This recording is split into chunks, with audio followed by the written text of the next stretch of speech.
시청자 여러분 안녕하십니까? 김필치입니다. 21세기에 노스트라다무스라고 불릴 만큼 세계적 명성을 얻고 있는 노련한 학자가 있습니다. 이 사람은 국제정세 분석가이자 미래 예측가인 조지 프리드먼 정치학 박사입니다. 지난 2010년에 발간한 저서인 The Next 10 Years를 통해 향후 100년간의 세계 질서를 예측했습니다. 프리드먼 박사는 정치, 경제, 외교 분야의 세계적인 싱크탱크인 스트рат포의 CEO이자 설립자입니다. 지정학이라는 분석 도구를 활용해서 미래를 전망하는 연구소를 경영하고 있습니다. 1899년 스웨덴의 정치학자였던 요한 루돌프 헬렌이 고안한 지정학은 지리적인 속성이 국가가 당면한 정치적 문제에 어떠한 영향을 미치는가를 연구하는 학문입니다. 프리드먼은 이러한 지정학적 관점을 바탕으로 미국이 처한 국제사회의 위상과 경제, 군사, 문명의 발전, 그리고 인구 변동 등 전반적인 사회 현상들의 추이를 분석했습니다. 프리드먼은 자신의 저서를 통해서 다가올 100년을 예측했습니다. 이를 위해 그는 과거와 현재의 주요 사건들을 지정학적인 관점에서 심층적으로 살펴보고 특히 동아시아의 미래를 심도 있게 진단했습니다. 프리드먼 박사는 미국의 현재 위상을 분석하면서 타의 추종을 불허하는 군사력과 경제력을 핵심 요소로 봤습니다. 그는 미국의 인구는 세계 인구의 4%에 불과하지만 전 세계 모든 재화와 서비스의 26%를 생산하고 있다고 지적했습니다. 미국의 GDP는 2023년 기준으로 27조 달러입니다.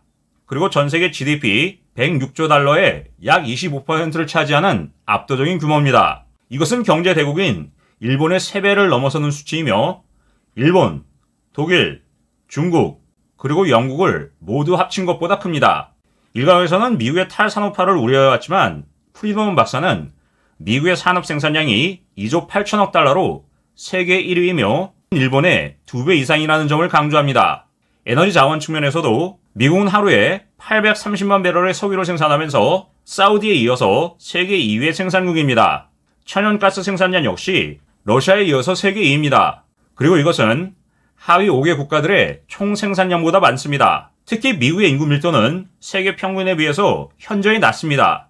농업이 가능한 지역 또한 1인당 기준으로 압도적으로 넓어서 경제 성장의 잠재력이 매우 큽니다.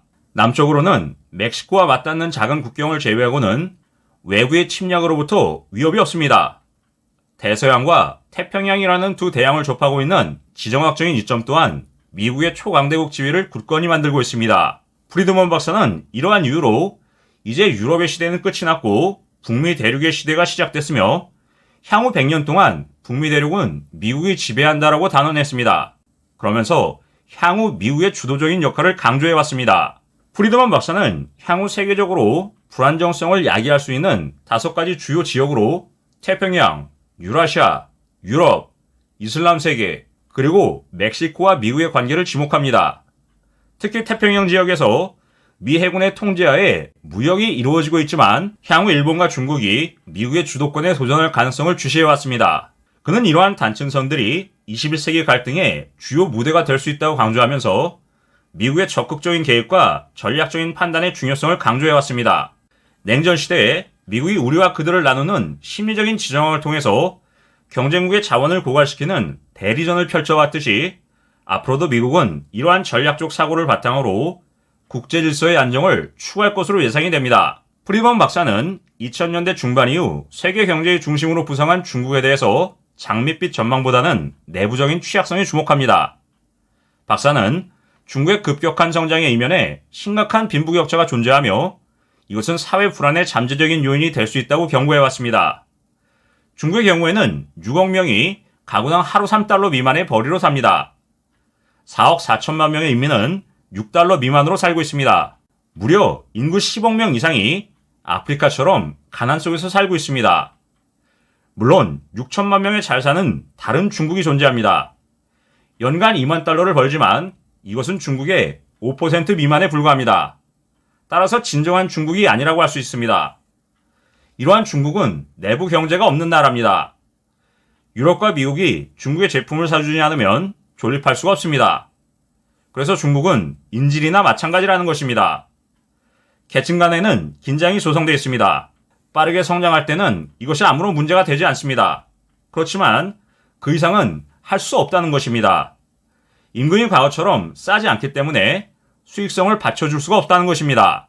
고부가 가치의 산업으로 중국이 이동하려 하지만 미국, 독일, 일본, 그리고 한국과 같은 쟁쟁한 국가들이 버티고 있습니다.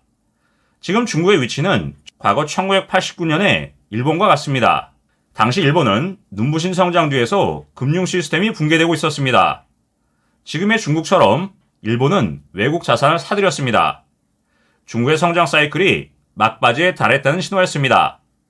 이럴 때 국가마다 제각기 다른 해법을 찾게 됩니다. 당시 일본의 경우에는 성장률을 낮췄습니다. 그런데 중국의 경우에는 실업을 인내할 여력이 없습니다. 일자리를 찾아서 도시로 이동한 농민들이 일자리를 잃게 되면 사회가 불안정해집니다.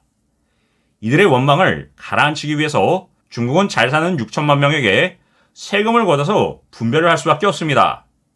그리고 걷어들인 돈으로 군대의 충성은 유지할 수가 있겠지만 중국의 법은 자국민을 억압하는 것뿐입니다. 프리드먼 박사는 일본의 무서운 단결력이 아시아 최강으로 복귀할 것으로 내다봤습니다.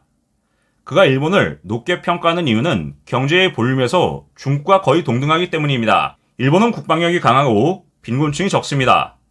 일본은 무엇이 문제인지를 잘 알고 있고 해결할 능력도 있다는 것입니다. 일본에는 외부에서 보는 것보다 훨씬 강한 비공식적인 사회 통제가 존재하는 고도의 응집사회입니다.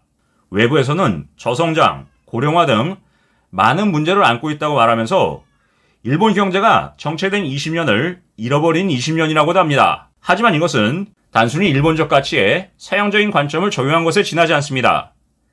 일본은 기업의 이윤을 희생하면서 사회적 핵심 가치인 고용을 유지했습니다. 과거의 20년을 잃어버린 것이 아니라 가치를 보존한 것이라는 것입니다. 일본도 더 이상 빚을 쌓아가면서 가치를 보호할 수가 없습니다. 따라서 일본 역시 경제와 사회 구조를 바꿔야 합니다. 그렇지만 일본에는 압도적으로 유리한 조건이 있습니다. 중국처럼 빈곤 속에서 살고 있는 10억 명의 인구가 없다는 것입니다. 사회 불안 없이 긴축을 견딜 수 있는 나라가 바로 일본입니다. 과거 대지진의 수습 과정에서 리더십의 문제가 노출됐는데 2차 대전 당시에 일본의 리더들은 어떤 전략으로든 반드시 승리하겠다라고 말하지 않았습니다. 리더가 영향을 발휘하지 못하는 기간에도 혁명을 일으키지 않았던 유일한 국민이 바로 일본인이었습니다. 향후 리더십이 형성될 때까지 기다릴 수 있는 나라가 바로 일본이라는 것입니다. 하지만 프리드먼 박사는 일본의 위험성에 대해서도 지적했습니다.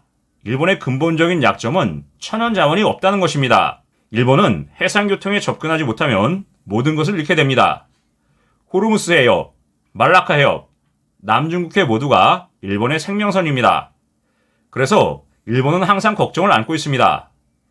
이들 생명선에서 위기가 발생했을 때 해결책을 찾지 못하면 다시금 공격적으로 변할 여지가 있다는 것입니다.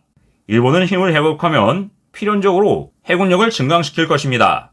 공격적인 일본에 대처할 전략을 개발해야 한다는 것입니다. 프리드먼 박사는 지정학적으로 주변 강대국들에 둘러싸여 있는 한반도의 특수성을 강조했습니다.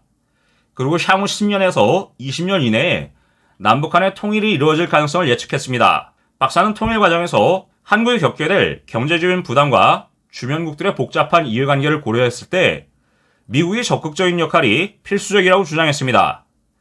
미국은 통일한국을 동아시아 지역의 안전적인 파트너로 활용할 수 있지만 일본의 경우에는 통일한국의 부상을 잠재적인 위협으로 인식할 수도 있다고 전망했습니다.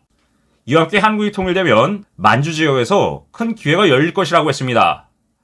통일이 되면 한국은 강대국이 될 것이고 일본의 가시 같은 존재가 될 것이라는 겁니다. 죽일 정도는 아니지만 충분히 위협이 된다는 뜻입니다. 향후 10년간은 서태평양 지역에서 한국은 미국의 가장 강력한 협력국이 될 것이라고 전망했습니다. 한국은 일본을 경시하면서 중국을 불신합니다. 그렇다고 미국과 편안한 관계에 있는 것도 아닙니다. 하지만 일본이 강해지고 중국이 약해질 때 한국은 미국을 필요로 하게 될 것으로 봤습니다. 미국도 일본과 중국의 균형을 맞추기 위해서 한국에 의존할 것입니다. 한국은 이미 상당한 규모의 기술 중심지가 됐습니다. 중국은 위기를 극복하기 위해서 한국의 기술을 갈망할 것이라고 했습니다. 특히 미국의 경우에는 기술 이전에 대한 부분적인 통제권을 확보하여 중국에 대한 영향력을 증가시키려 할 것으로 전망했습니다. 프리드먼 박사는 앞서 밝힌 것처럼 The Next 100 Years를 지난 2010년에 발간했습니다. 그런데 그의 예측은 2025년 현재 대부분 적중해 왔습니다. 구체적인 사례를 제시하면 다음과 같습니다. 첫째, 러시아의 재부상과 러우 전쟁입니다. 프리드먼 박사는 2010년대 중반에 러시아가 재부상하고 우크라이나를 둘러싼 갈등이 심화될 것이라고 예측했습니다. 그리고 이것은 2014년 크림반도 병합과 2022년 우크라이나 침공으로 현실화됐습니다. 둘째, 중국의 경제 성장 둔화와 내부의 불안정입니다. 박사는 중국의 급속한 경제 성장에 따른 내부 불균형과 정치적 긴장으로 인해서 경제 성장 둔화와 사회적인 불안정이 발생할 것이라고 봤습니다. 최근 중국의 경제 성장률 둔화와 부동산 시장 위기, 그리고 청년 실업률 증가 등은 이러한 예측과 정확하게 일치합니다. 셋째, 미국의 내부적인 위기와 정치적 분열입니다. 박사는 다가오는 폭풍과 새로운 미국의 세계에서 2020년대를 미국의 정치적 그리고 사회적 위기의 시기로 전망했습니다. 이는 최근 미국 내의 정치적인 양극화, 사회적 갈등, 그리고 경제적 불안정 등으로 현실화되고 있습니다. 넷째는 폴란드의 군사력 강화입니다. 프리드먼 박사는 The Next 100 Years에서 가까운 장래에 폴란드는 유럽 내에서 핵심 강국으로 떠오를 것으로 전망했습니다. 실제로 2023년 기준 폴란드는 GDP의 4% 이상을 국방에 투자하면서 유럽 내에서 최고 수준의 방위 예산을 기록했습니다. 그 다음으로 미국과의 군사협력을 확대하고 미군 병력 그리고 무기 배치를 폴란드에 확대 유치 중입니다. 이외에도 한국의 최신형 K2 전차, 미국의 F-35 스텔스 전투기, 그리고 다양한 미사일 시스템 등을 대량 도입하면서 무기의 현대화를 추진 중입니다. 특히 러우 전쟁 이후에 동부의 국경 방어에 중점을 두면서 나토 내에서 핵심 방어 거점으로 기능하고 있습니다. 결론적으로 조지 프리드먼 박사의 The Next 100 Years는 단순한 미래 예측을 넘어서 깊이 있는 지정학적 분석을 통해 다가올 세계의 국제 질서를 조망하는 역작이라고 할 수 있습니다. 박사의 동아시아 3국에 대한 진단과 미국의 전략적 중요성에 대한 강조는 급변하는 국제 정세 속에서 우리가 주목해야 할 핵심적인 통찰력을 제공하고 있습니다. 프리드먼 박사의 예측이 얼마나 현실로 나타날지는 앞으로의 역사가 증명할 것이지만 그의 분석은 미래를 이해하고 대비하는 데 있어서 중요한 나침반 역할을 할 것임에 틀림없습니다.